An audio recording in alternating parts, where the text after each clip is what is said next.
इस वीडियो में आज हम लोग नंबर सिस्टम के जितने भी मिचलेनियस सवाल यानी विविध सवाल है, यानी अगर मैं कहूँ तो ये नंबर सिस्टम का ये लास्ट वीडियो है। ठीक है, यानी आज इस वीडियो में नंबर सिस्टम पूर्णतः समाप्त होता है। पूरी तरह से विस्तार से एक एक चीज़ पढ़ते हुए हम लोग उसको ख़त्म करते हैं।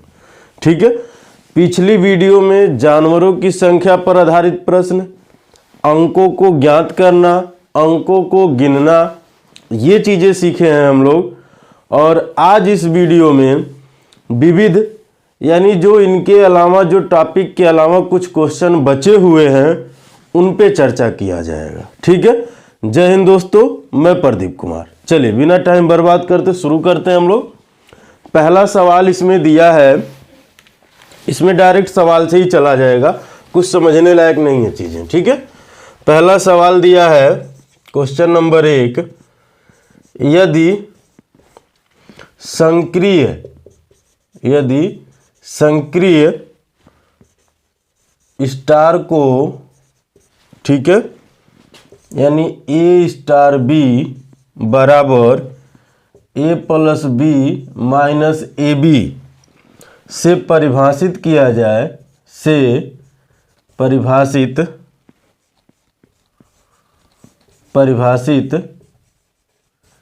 किया जाए तो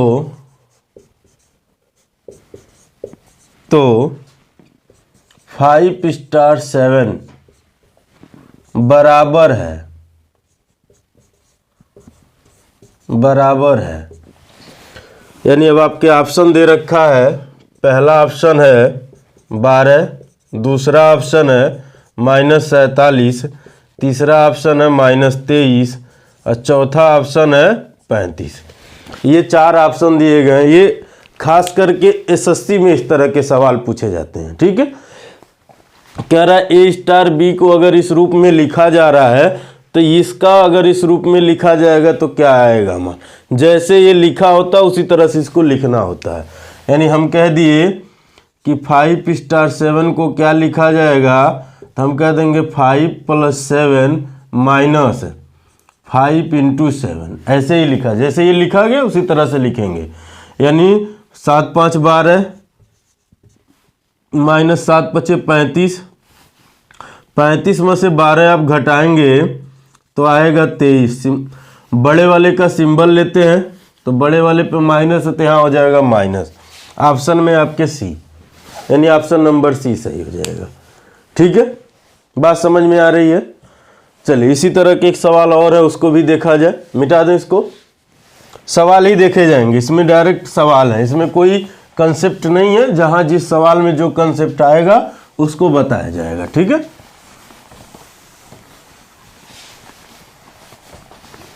अगला सवाल है, यदि, यानी क्वेश्चन नंबर 2, ठीक है, यदि त्रिभुज एक ऐसी संक्रिया है कि धन पूर्णांक ए और बी के लिए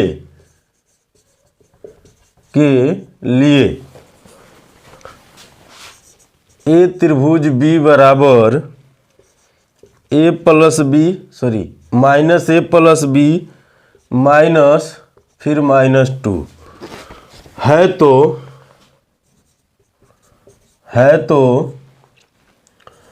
4 त्रिभुज 3 का मान है। ठीक है, आइए इसको हम लोग समझते हैं। इसके ऑप्शन है, एक, पहला ऑप्शन 1, दूसरा -1, फिर 3 -3, ये 4 ऑप्शन दिए गए हैं। हमने आपसे कहा कि इस तरह के सवाल ज़्यादातर रेलवे में पूछे जाते हैं। ठीक है, सॉरी एसएससी में पूछे जाते हैं सबसे ज़्यादा इस तरह के सवाल। जैसे ये लिखा गया उसी तरह से इसको भी लिखा जाएगा, यानी 4 त्रिभुज 3 को क्या लिखा जाएगा -4 + 3 माइनस कोष्टक में 2। ठीक है, यानी ये इसमें से घटेगा तो हम कहेंगे -1 और ये माइनस माइनस +2। अब ये दोनों घटेंगे तो क्या आएगा भाई, क्योंकि प्लस माइनस माइनस होता है, तब कह देंगे 1। सिंबल हमेशा बड़े का लिया जाए, यानी पहला ऑप्शन सही है। ठीक है, इसके बाद तीसरा सवाल है, यानी यही लिख देते हैं क्वेश्चन नंबर 3। क्या कहा है, यदि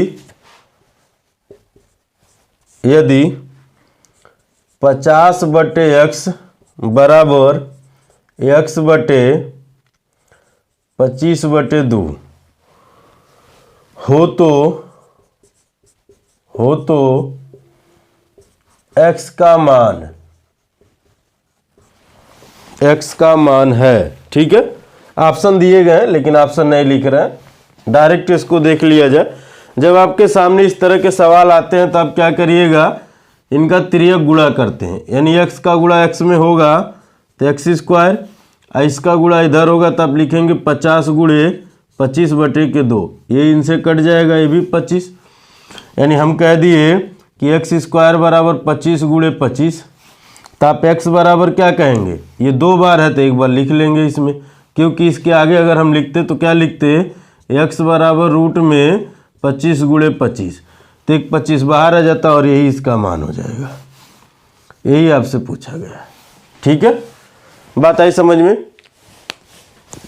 यहाँ तक कोई दिक्कत? चलिए, कोई दिक्कत नहीं, आगे चलते हैं, मिटा दें।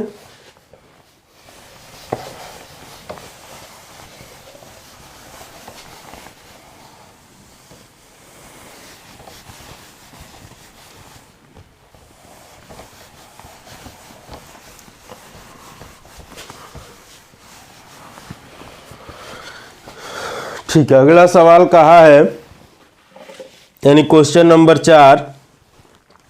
एक परीक्षा में एक छात्र प्रत्येक सही उत्तर के लिए 4 अंक प्राप्त करता है तथा प्रत्येक गलत उत्तर के लिए उसका 1 अंक काट लिया जाता है।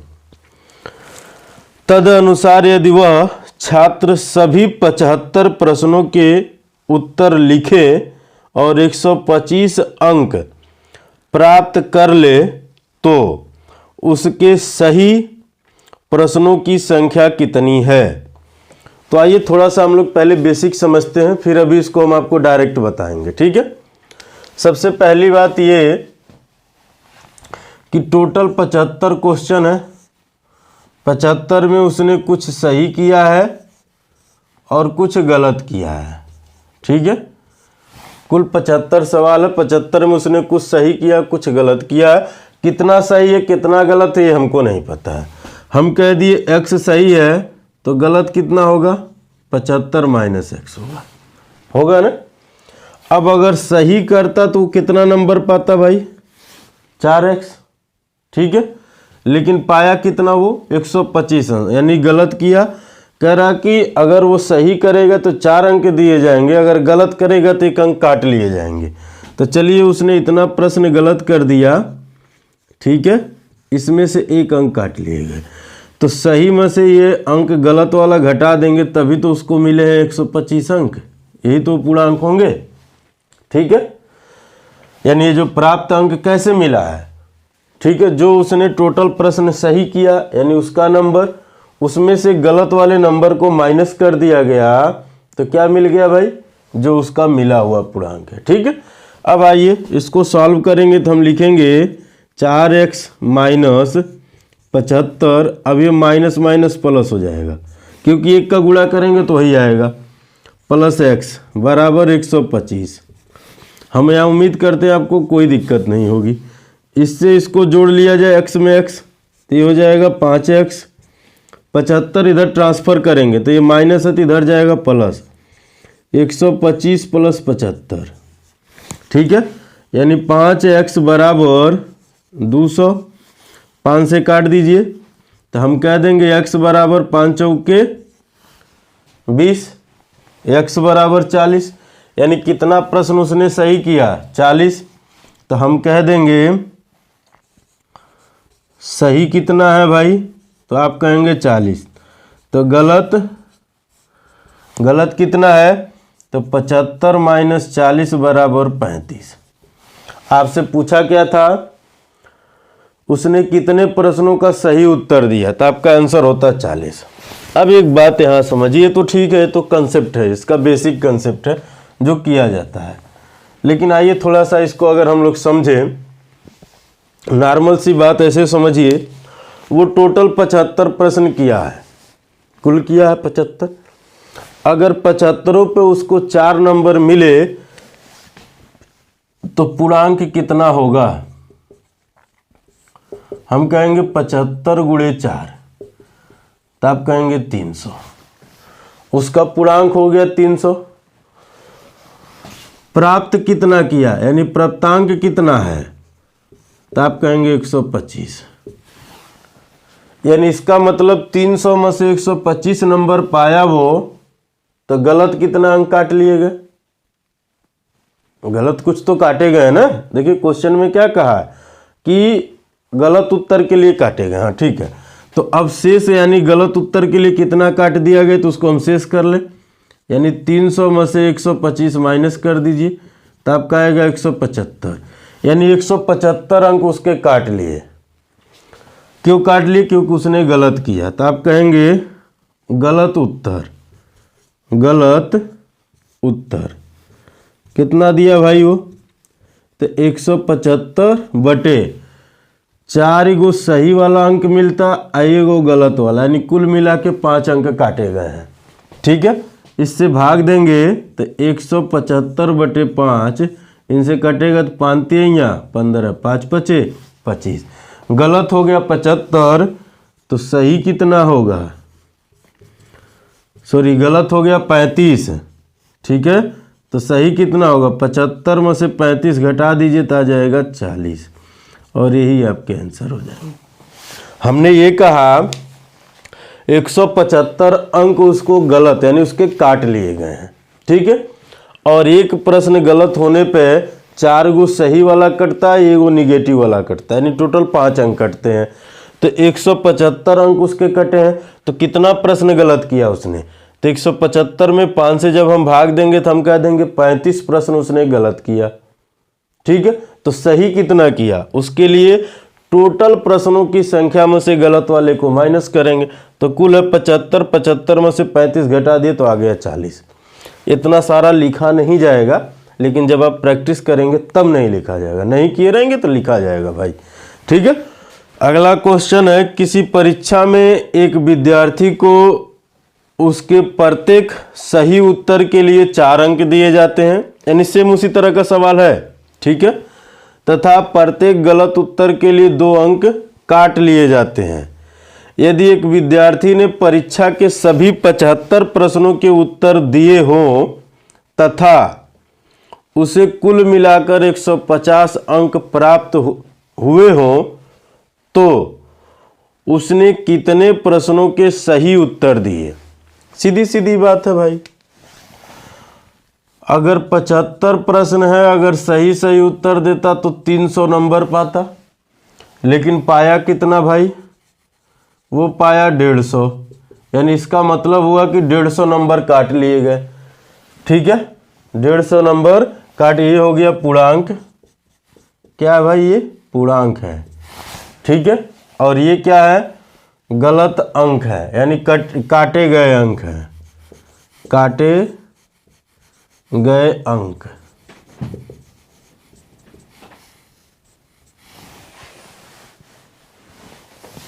ये क्या है? काटे गए अंक 150 हैं। ठीक है, तो आप कहेंगे गलत उत्तर, गलत उत्तर कितना होगा भाई? 150 बटे, एक बात हमें बताइए, 1 गो सही करता है तो 4 गो दिया जाता है, गलत करता है तो 2 गो कटता है। तो यहाँ जब गलत करेंगे तो 4 गो सही वाला, 2 गो गलत वाला, कुल मिला के कै गो कटेगा? तो आप कहेंगे 6 गो, 4 + 2, तो 150 बटे के 6, इनसे कटेगा तो 25, यानी 25 प्रश्न उसने गलत किया। तो सही कितना किया? तो आप कहेंगे 75 माइनस 25 बराबर 50, और यही आंसर हो जाएगा। ठीक है, अगर आप कैलकुलेशन तेज करेंगे तो एकदम नहीं लिखा जाएगा, लेकिन सबके लिए ज़रूरी है भाई। एकदम पहले देखिए, जिनको मैथ आता होगा हम उम्मीद करते हैं वो ऐसे सवाल में नहीं फंसेंगे। ये उनको ज़्यादा ज़रूरी है, जिनको नहीं आता है वो एक एक स्टेप बाई बाई लिखें, इसलिए बारी बारी लिखें ताकि आप ये सीख रहे हैं। आज जब हम सीखते हैं तो बड़ी बारीकियों से सीखते हैं, ठीक है। उसको सीखते हुए जब आप पूरा कर लेंगे, सारे स्टेप आपको समझ में आ जाते हैं, तो फिर शॉर्ट कहाँ से करना ये बात आप समझ जाएंगे, ठीक है। चलिए अगला जो सवाल है बहुत ही मज़ेदार सवाल है, इस समय सबसे ज़्यादा पूछे गए सवाल है ये, मिटा दें।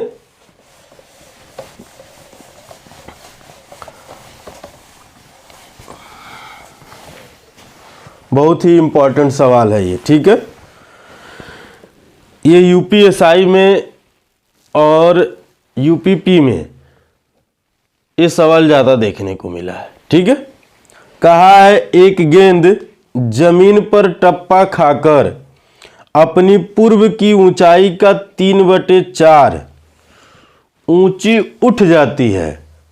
यदि उस गेंद को 32 मीटर की ऊंचाई से फेंका जाए तो तीसरे टप्पे के बाद वह कितनी ऊंचाई तक जाएगी, ठीक है। चलिए इस बात को पहले हम लोग थोड़ा सा बेसिक चीज़ों को समझ लेते हैं, फिर हम लोग इसको डायरेक्ट वे में समझा जाएगा। मान लीजिए उसने पहला टप्पा खाया, अगर मैं इसको एक एक लाइन विस्तार से लिख रहा हूं तो ऐसे समझिएगा, पहले टप्पे के बाद गेंद की ऊंचाई, पहले टप्पे के बाद गेंद की ऊंचाई, ठीक है। क्या है भाई, 32 मीटर से फेंका गया है और अपने ऊंचाई का 3/4 वो टप्पा खा रही, इससे इनसे कटेगा तो 8 8 तरीके 24, यानी 24 मीटर ऊंचाई तक वो गई पहले टप्पे में, ठीक है। अब हम कह दिए कि दूसरे टप्पे के बाद, क्या भाई, दूसरे टप्पे के बाद गेंद की ऊंचाई, तो आप कहेंगे 24 का फिर 3/4, ये इनसे कटेगा 6 6 18 मीटर ऊंची, यानी ये 18 मीटर ऊंचाई तक गई। फिर तीसरा टप्पा, ठीक है। अब तीसरा टप्पा खाने के बाद क्या हुआ भाई गेंद की ऊंचाई, तो आप कहेंगे 18 गुणे 3/4, 2 9 18, 2 दूना 4, 9 तरीके 27 बटे के 2 भाग देंगे 13 सही 1/2 मीटर तक की ऊंचाई तक गया।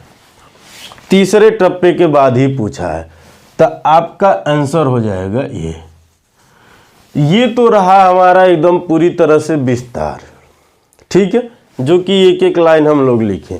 मान लीजिए 3 ठे कहा था तो लिख लिए, लेकिन 15 गो 16 गो 17 गो 18 गो कहेगा तो कैसे लिखेंगे, ठीक है। उसके लिए हम करते क्या है, अब यही मान लीजिए अगर हमको डायरेक्ट तीसरे पे जाना होता तो हम लिखते क्या कि तीसरे टप्पे के बाद गेंद की ऊंचाई, ठीक है, गेंद की ऊंचाई क्या है भाई, 32 मीटर ऊंचाई से गिराया जा रहा है, एक बार में 3/4 जाती है, तो तीसरा टप्पा यानी 3 बार में कितनी जाएगी, पावर 3 कर दीजिए। अब इसको सॉल्व करिए, तो आप लिखेंगे 32 गुणे 3/4 गुणे 3/4 गुणे 3/4 करेंगे ना, 4 चौके 16, दूना 32, 2 से ये इनसे कट जाएंगे 2, 3 तरीके 9, 9 तरी 27, 27 बटे के 2 भाग देंगे 13 सही 1/2 मीटर की ऊंचाई तक जाएगी। बात आई समझ में, जितना टप्पा खाएगा वो उतना पावर चढ़ा देंगे जितना वो कहा है, ठीक है। बात क्लियर है यहाँ। चलिए एक सवाल और देखते हैं, इसको मिटाते हैं, पहले स्क्रीनशॉट लेना चाहे तो ले ले, मिटा दें। ये इसका पूरा कंसेप्ट है, आपको एक एक चीज़ बताया गया है।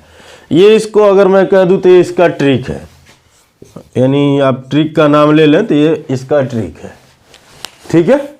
बात आ रही समझ में, ठीक है। चलिए मिटाते हैं। चलिए अगला सवाल देखते हैं।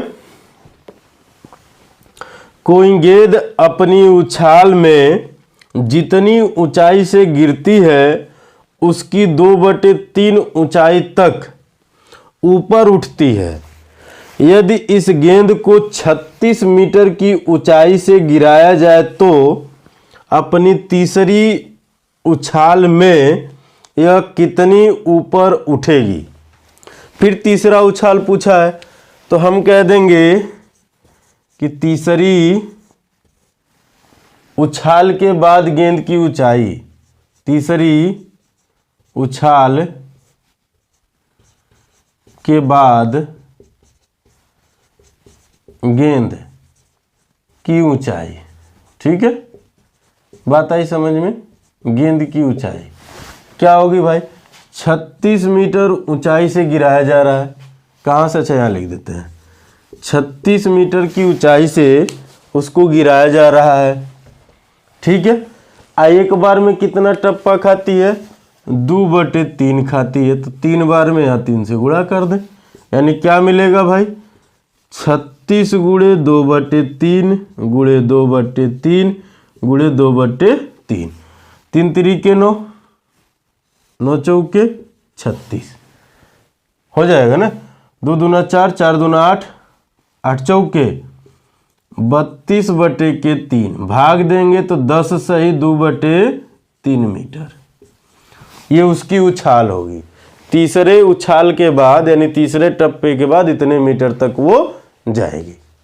ठीक है, हम उम्मीद करते हैं ये चीजें आपको समझ में आ गई होंगी।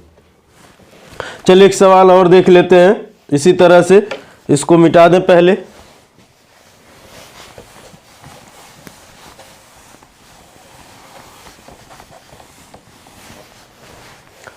अगला सवाल है, एक गेंद जमीन से 64 मीटर ऊंचाई से गिराई जाती है और प्रत्येक बार जमीन से टकराने के बाद वह पिछली ऊंचाई के आधे के बराबर उठती है। गेंद जमीन से 16वीं बार टकराने के बाद कितनी ऊंचाई प्राप्त करेगी। ठीक है, तो आइए हम लोग समझते हैं। इसके ऑप्शन दे रखे हैं। पहला ऑप्शन दिया है, मैं लिख देता हूं यहाँ। इसमें ऑप्शन थोड़े से हटके दे रहे हैं इसलिए इसको लिख रहे हैं। ठीक है, 2 के पावर -12 मीटर। दूसरा दिया है 2 के पावर -11 मीटर। फिर तीसरा दिया है 2 के पावर -10 मीटर।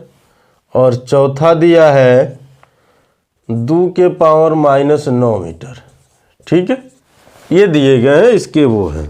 तो हम कह दें 16वीं बार टकराने के बाद, 16वीं यही लिख देते हैं, 16वीं बार टकराने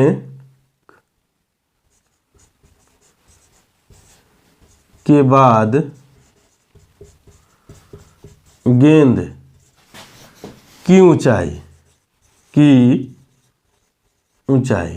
ठीक है, कितनी भाई, 64 मीटर से गिराया गया है, 1/2 उसका उछाल है और ये 16वीं बार की बात किया है। ठीक है, इसको हम लोग लिख सकते हैं, क्या लिख सकते हैं, 2 पे 6 लिख सकते हैं ना। देखिए यही लिख देते हैं, 64 को तोड़िए ऐसे, 32 फिर 16 फिर 8 फिर 4 फिर 2 फिर 1, 1 2 3 4 5 6 लिख सकते हैं। आइए हो जाएगा गुणे 1/2 पर 16। ठीक है, बात समझ में आ रही। इनका गुणा होगा तो इसको लिखा जाएगा 2 पर 6/2 पर 16। याद रखिए x पर m बटे x पर n, जब बेस बराबर होते हैं और भाग दिया जा रहा हो तो घातों को घटा लेते हैं ऐसे। ठीक है, तो ये हमारे पास हो जाएंगे क्या, 2 पर 6 - 16 बराबर कितना, तो आप क्या कहेंगे, 2 पे -10 मीटर। ठीक है, तो आपके ऑप्शन में यही दिए हुए हैं, तो ये सही हो जाएंगे। नहीं तो इसको हम ऐसे भी लिख सकते थे। क्या लिख सकते थे भाई इसको? और हम लिख सकते थे 1/2/10। याद रखिएगा, अगर किसी भी संख्या के पावर माइनस हो, मान लीजिए हम -1 ले लिए तो उसको बटे में लिखते हैं। उसी तरह से मान लीजिए इस पे 2 होता तो हम 1/a² लिखते हैं। बात आ रही समझ में? इसको इन्वर्स बोलते हैं। इसको और क्या लिख सकते थे? तो इसको और लिखा जा सकता था 1/1024। 2 के पावर 10 का मतलब होता है 1024, यानी ऐसे भी वो दे सकता था। बात समझ में आ रही है? तो वो चाहे जैसे देगा हम आंसर उस रूप में लगाएंगे। तो वो यहीं पर आंसर छोड़ दिया है, तो आपका आंसर यही हो जाएगा। ठीक है, अगर वो आगे बढ़ता तो हम भी आगे बढ़ते। ठीक है, चलिए अगला सवाल दिया है, मिटा दे।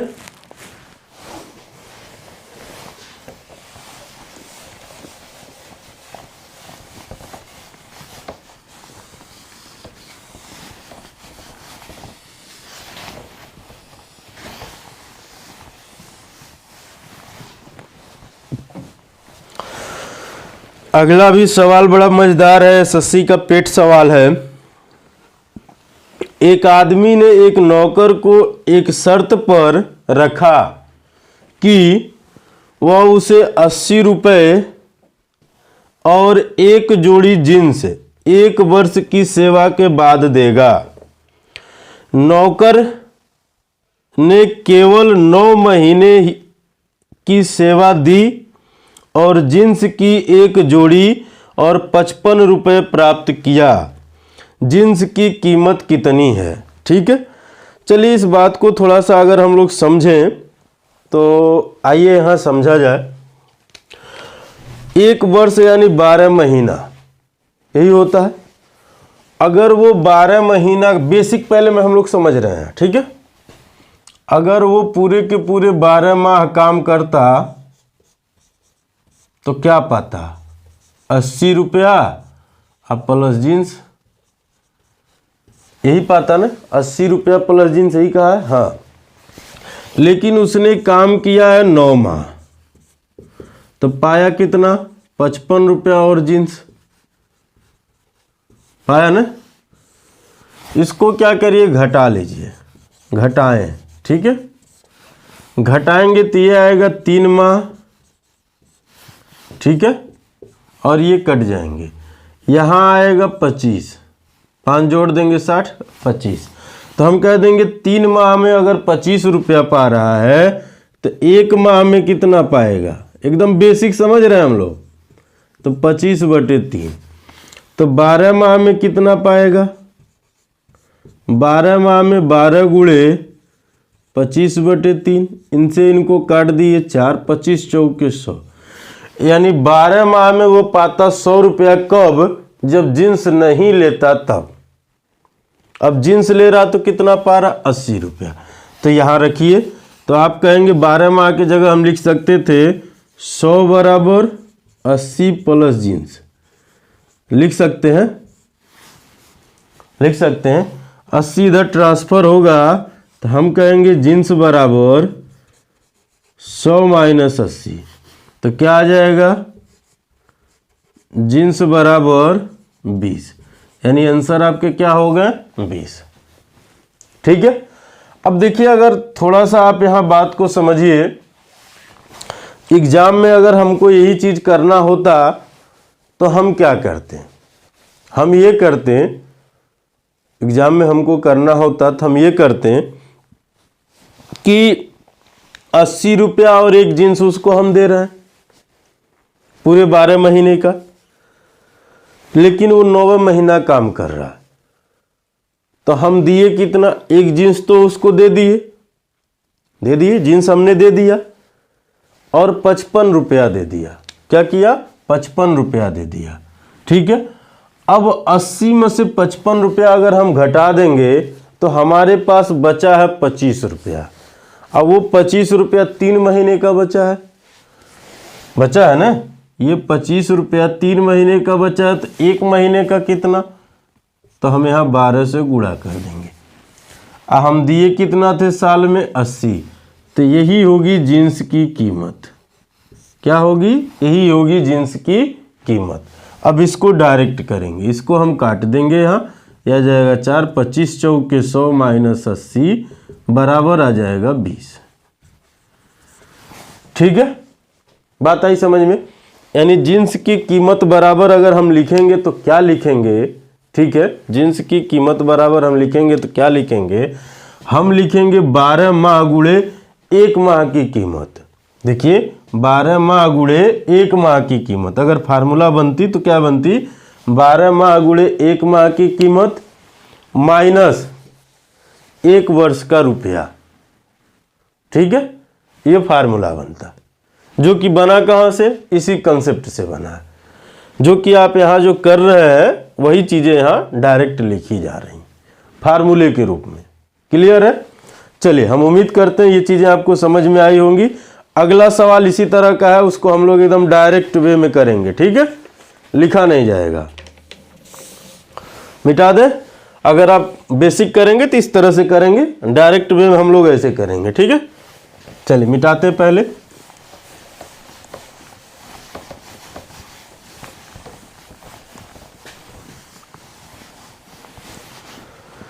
क्वेश्चन है, एक व्यक्ति ने एक सेवक को इस शर्त पर रखा कि वह 1 वर्ष की सेवा के बाद उसे 90 रुपये और एक पगड़ी देगा। सेवक ने केवल 9 माह काम किया, उसे पगड़ी और 65 रुपये की राशि प्राप्त हुई। पगड़ी की कीमत कितनी है? तो पगड़ी की कीमत के लिए हम क्या करेंगे भाई? हम सीधे सीधे लिखेंगे 12, यानी 12 माह का, और 1 माह के निकालने के लिए हम देखेंगे 12 माह था, फिर 9वें माह काम किया, यानी 3 माह नहीं किया ना 3 माह। ठीक है, 90 रुपया पा रहा था, 65 रुपया पा के गया। 90 रुपया पा रहा था, कितना पा रहा था भाई? 90, लेकिन पाया कितना? 65। ठीक है, बटे 3, ये 1 माह की कीमत हो जाएगी, माइनस पूरे वर्ष की कीमत। ठीक है, अब आइए इसको हम लोग सॉल्व करें। अब सॉल्व करेंगे तो इसमें से ये घटेगा तो कितना आ जाएगा भाई? 25 आएगा, 25 आएगा। ठीक है, तो 25 बटे के 3 गुणे 12 माइनस 90, ये कटेगा 25 चौके 100 माइनस 90 बराबर 10। ये किसकी है? पगड़ी की कीमत है, एक पगड़ी की ये कीमत है। ठीक है, तो हम कह देंगे पगड़ी कितने में मिल रही भाई? पगड़ी मिल रही है 10 रुपये की। ठीक है, यानी पगड़ी की कीमत क्या हो गई भाई? 10 रुपये। ये हो गया डायरेक्ट। अगर विस्तार से लगाते हैं, बताएं विस्तार से, चलिए बता देते हैं। 12 माह बराबर आप कहते हैं 90 रुपया प्लस पगड़ी, यही दे रहे थे। 9 माह वो काम किया, 65 रुपया आप दिए और पगड़ी दिए, घटा दिए तो आ गया 3 माह, माइनस किया गया इनको तो ये कट जाएंगे। 3 माह में 25 रुपया, तो 1 माह में 25 बटे के 3, तो 12 माह में 12 गुणे 25 बटे के 3, इनसे कट जाएगा 4, 25 चौके 100। देना था 100 रुपये, कब? जब पगड़ी नहीं देते। आप दे कितना रहे थे? 90 रुपया, यानी 10 रुपया पगड़ी की कीमत है, तो रख लीजिए यही। 100 बराबर 90 प्लस पगड़ी है ना, तो पगड़ी बराबर क्या? 100 माइनस 90 बराबर 10। ये आंसर होता है, ये विस्तार से, ये डायरेक्ट है। ठीक है, चलिए अगला सवाल देखते हैं, बहुत ही मजेदार सवाल है। मिटा दें इसको।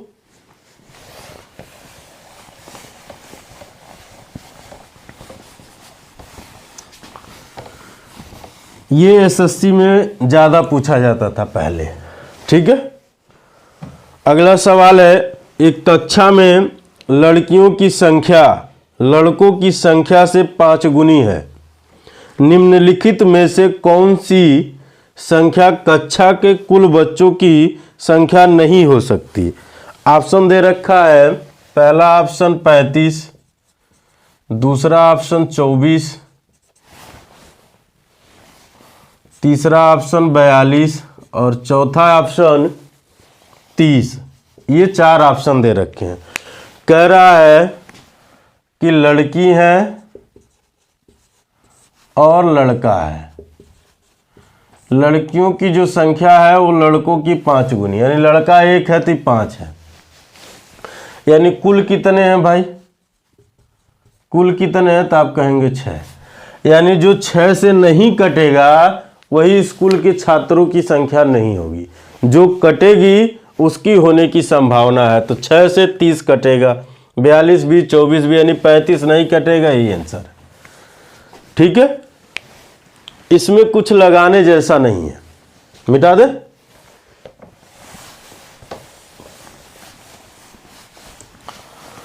अगला सवाल है, बहुत ही मजेदार भी सवाल है। यदि राम श्याम को एक आम देता है तो दोनों के पास बराबर आम हो जाते हैं, लेकिन श्याम राम को एक आम देता है तो राम के पास श्याम से 3 गुना आम हो जाते हैं। उनके पास आमों की संख्या क्या है? पहला आपके ऑप्शन है, पहला आपके ऑप्शन है 4 और 5, दूसरा ऑप्शन है 5 और 7, तीसरा ऑप्शन है 5 और 3 और चौथा ऑप्शन है 6 और 4। ये 4 ऑप्शन दिए गए हैं। ठीक है, देखिए इसको हम लोग दोनों तरीके से समझा जाए, बेस भी समझा जाए, ट्रिक भी समझा जाए। ट्रिक यानी ऑप्शन से। तो चलिए सबसे पहले ऑप्शन से देख लेते हैं हम लोग। ऑप्शन से अगर देखा जाए तो ये मान लीजिए राम है, ये श्याम है। तो कह रहा जब राम श्याम को एक आम दे देता है तो दोनों बराबर हो जाते हैं। क्वेश्चन में क्या कहा है कि राम जब श्याम को एक आम देता है तो दोनों बराबर हो जाते हैं।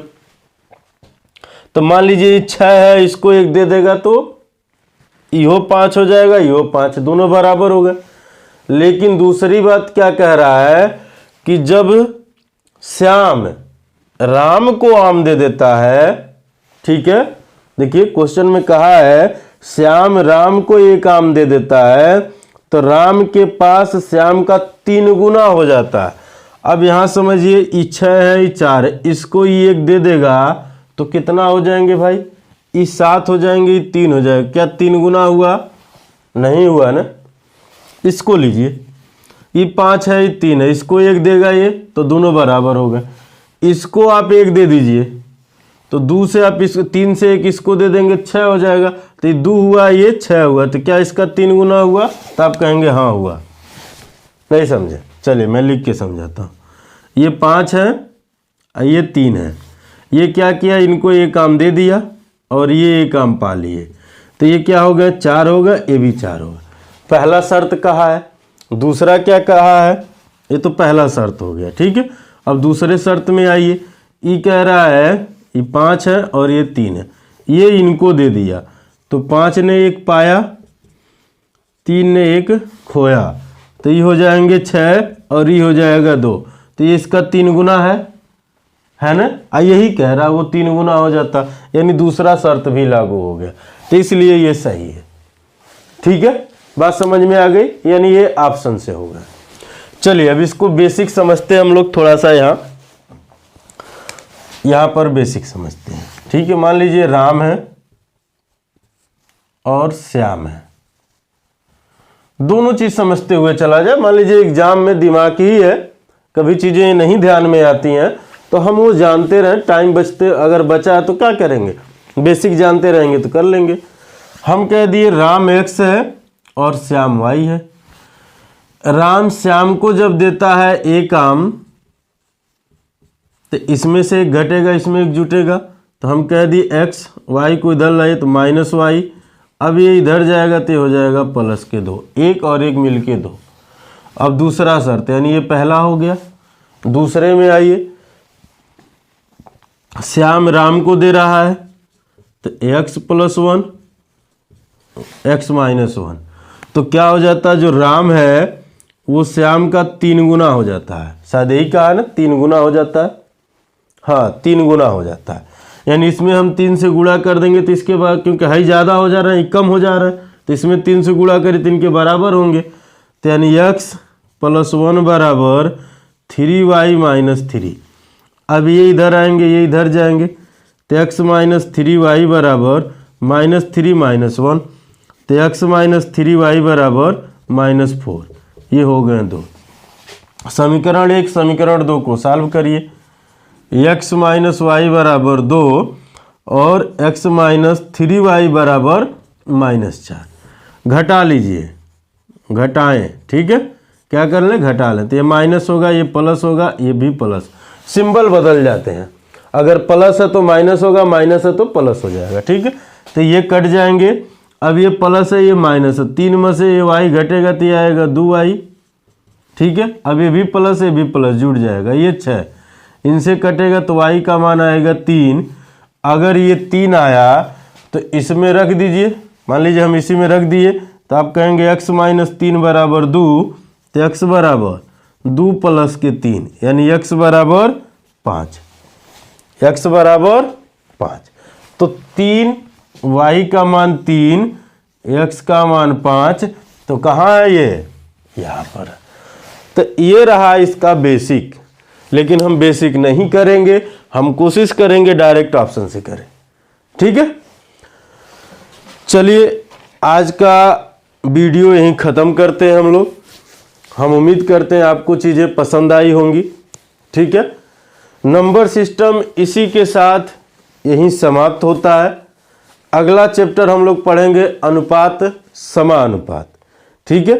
इसको पढ़ने के बाद, क्योंकि इस चैप्टर का अनुपात समानुपात का बहुत ही ज़्यादा रोल है और चैप्टरों में, इसलिए इसको पहले पढ़ा जाएगा, ठीक है। तो वीडियो देखने के लिए आपको बहुत बहुत धन्यवाद। जय हिंद दोस्तों।